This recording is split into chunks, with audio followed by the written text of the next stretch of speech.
کہ جب پتا چلا کہ ولادت بھی ہو گئی، 5 سال کے بھی ہو گئے، لیکن باوجود یہ کہ مسلسل ہماری فوج کے ریڈ ہوتے رہے، وہ کبھی بھی پتہ ہی نہیں چلا کہاں پہ.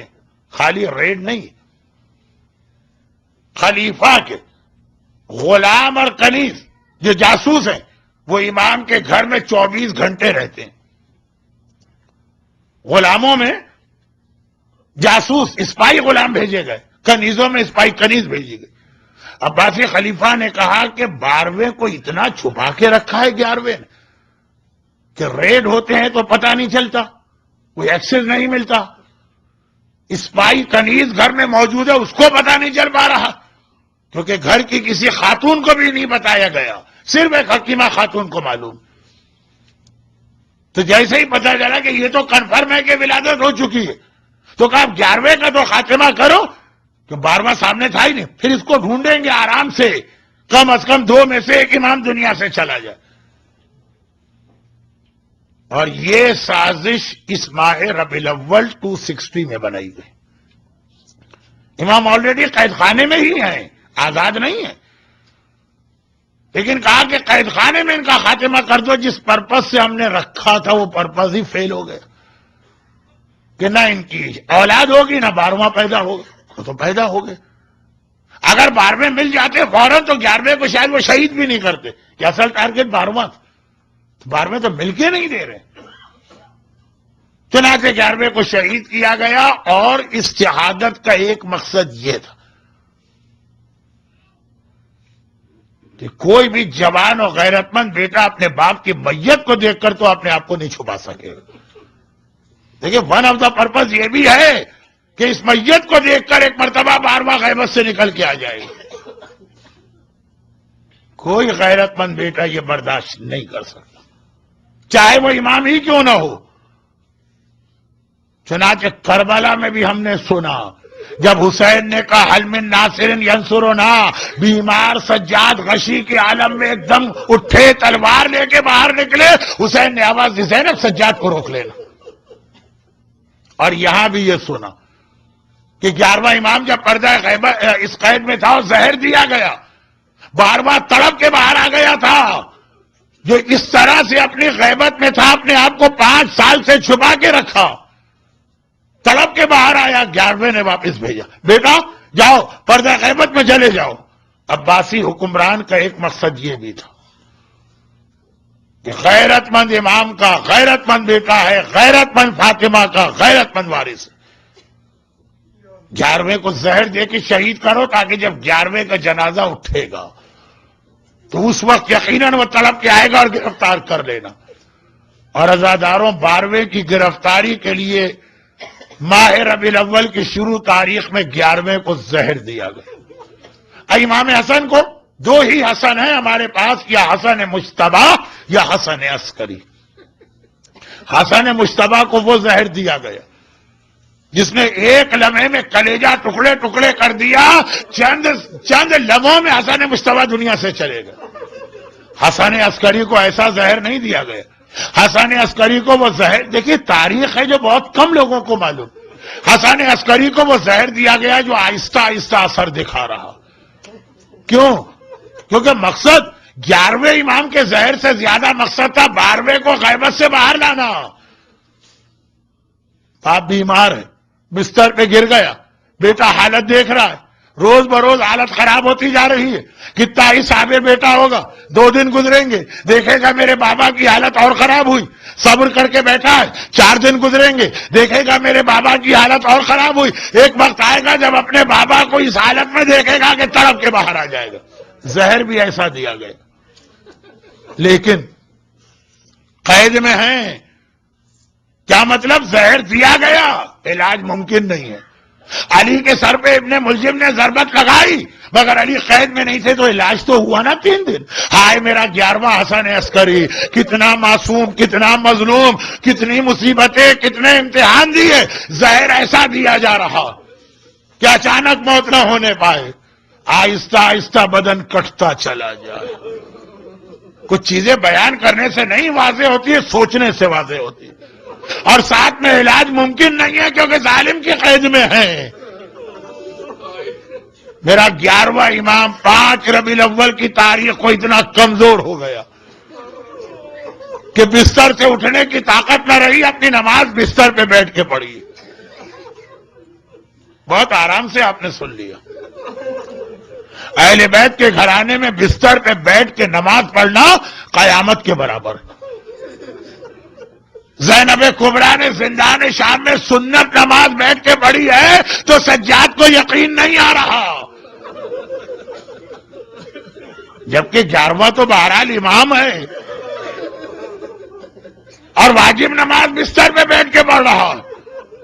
فاطمہ زہرا تک کی یہ حالت تھی کہ جب نماز کا وقت آتا تھا، اگرچہ بستر سے اٹھنے کی طاقت نہیں لیکن بستر پہ اٹھتی تھی، ہاں ایک ہاتھ دیوار پہ رکھتی تھی، دوسرے ہاتھ سے ٹوٹی ہوئی پسلیوں کو سنبھالتی تھی، ٹوٹی ہوئی پسلیوں کو سنبھال کے رسول کی بیٹی فاطمہ مصلی پہ جا کے نماز پوری پڑھتی۔ مگر ہائے میرا 11واں امام اتنا کمزور ہے کہ اگر آپ اسے توہین نہ سمجھیں تو زینب کبریٰ اور فاطمہ زہرا کے مسائل سے بڑی مصیبت 11ویں امام پہ ہی گزر گئی کہ بستر پہ کھڑے ہونے کی طاقت نہ رہی۔ لیکن یہ 5 ربیع الاول کی حالت تھی۔ جب 7 ربیع الاول آئی، اب بستر پر بیٹھ کے بھی نماز نہیں پڑھی جا سکتی، اب نماز لیٹ کے پڑھی جائے گی۔ اور آج کی رات ختم ہوئی، فجر کا وقت آیا، بستر پہ لیٹے لیٹے امام نے نماز پڑھی اور اس کے بعد ایک مرتبہ کہا، اے میرے غلام سائیکل میں بہت پیاسا ہوں، ذرا پانی لے کے آ جاؤ۔ غلام پانی لایا۔ میرا 11واں امام پیاس کی فریاد کر رہا ہے۔ پانی بڑھایا گیا، لیکن اس سے پہلے کہ یہ پانی ہونٹوں سے آگے بڑھے میرا 11واں امام بستر پہ گر پڑا۔ غلام سائیکل نے دیکھا، ہائے میرا آقا مارا گیا، ہائے میرا مولا مارا گیا۔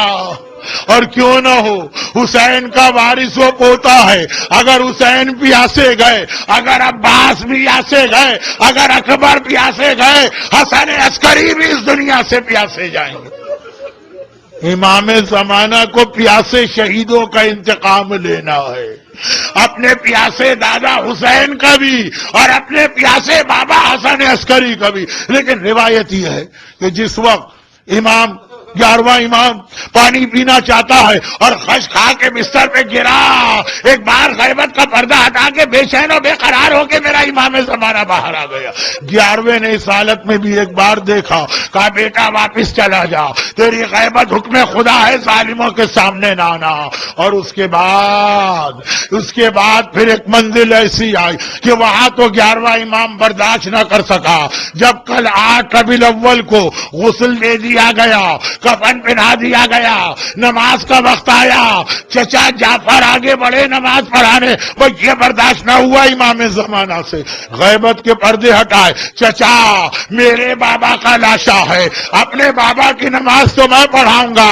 ایک بار امام زمانہ نے نماز پڑھائی، ذرا سوچئے وہ کربلا کا سجاد جو منزل امتحان امام زمانہ برداشت نہ کر سکے، سجاد کو وہ امتحان بھی دینا پڑا۔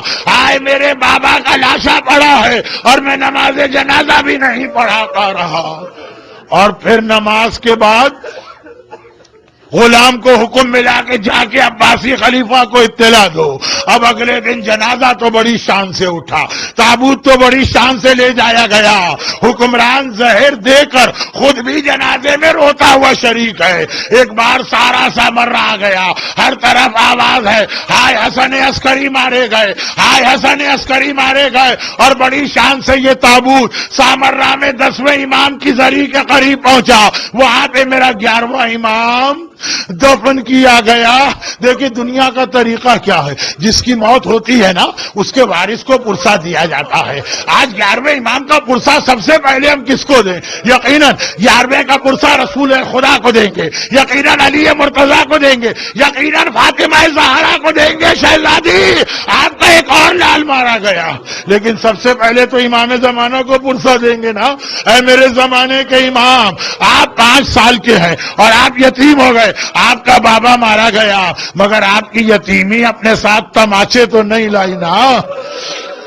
اے میرے زمانے کے امام آپ یتیم ہو گئے مگر آپ کو یہ اطمینان تو رہا نا میرے بابا کا جنازہ اٹھا لوگوں نے کندھا دیا ہائے وہ جنازہ تو نہ تھا نا جو کربلا میں پڑا رہا ارے امام زمانہ ہم سے پرسہ لیجئے الغدیر کے حال کے یہ مومنین وہ مومنات آپ کو آپ کے بابا کا پرسہ دے رہے لیکن جنازہ اٹھا گھر والے بھی گئے جنازے کے ساتھ خیریت کے ساتھ واپس آ گئے نا ارے کربلا کی طرح کی حالت تو نہ تھی کربلا والے لٹ پٹ کے مدینے آ رہے ہیں لیکن کس طرح آ رہے کلثوم کو کہنا پڑ رہا ہے نانا کے شہر اب ہمیں قبول نہ کر ہم تیرے اندر آنے کے قابل نہ رہے ارے کوئی بی بی فریاد کر رہی اکبر بیٹا تجھے کھو کے مدینے کس طرح جاؤ کوئی کہہ رہی قاسم لال ارے تیرے بغیر مدینے کیسے جاؤ آئے رباب کہتی ہے ارے میرے اصغر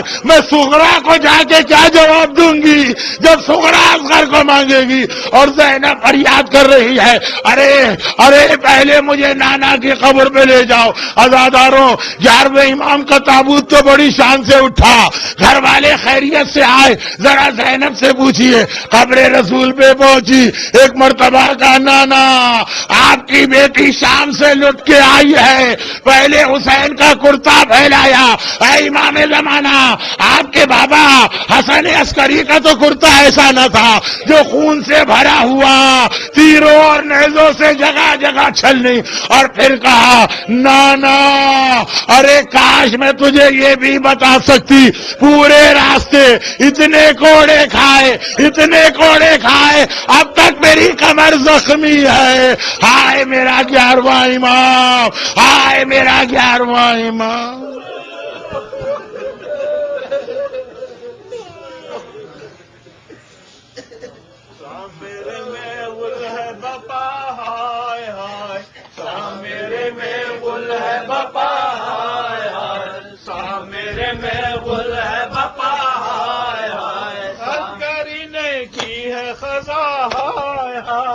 عسکری نے کی ہے قضا